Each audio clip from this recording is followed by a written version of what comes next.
एक बार की बात है। एक घने जंगल के बीच एक जादुई झील थी।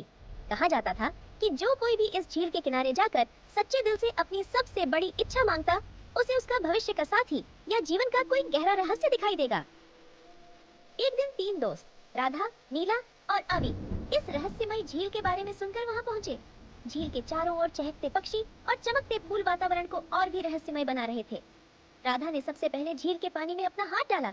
पानी में हलचल हुई और अचानक एक सुंदर मोर प्रकट हुआ। मोर ने राधा की ओर देखा और कहा, तुम्हारा सच्चा साथी तुम्हारे भीतर की खुशियां हैं। राधा मुस्कुराई और खुशी खुशी किनारे पर लौट आई। नीला उत्साहित हो गई। उसने बिना देर किए अपना हाथ झील में डाला।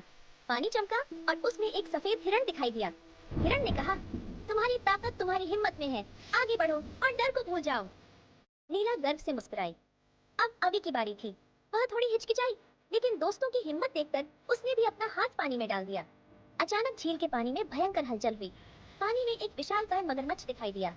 मगरमच्छ ने कहा, तुम्हारे भीतर साहस और धैर्य है, तुम दूसरों की मदद के लिए बने हो। अचानक झील से सोने की धूल निकली और तीनों दोस्तों को घेर लिया। धूल से एक जादुई उल्लू प्रकट हुआ। उसने कहा, तुम तीनों ने झील की सच्चाई को जाना है। अब तुम इस जंगल के संरक्षक बनोगे। ये झील अब तुम्हारी जिम्मेदारी है। तीनों दोस्त रोमांचित थे। उन्हें न केवल अपनी सच्ची ताकत का एहसास हुआ, बल्कि उन्होंने झील और जंगल की रक्षा का प्रण लिया।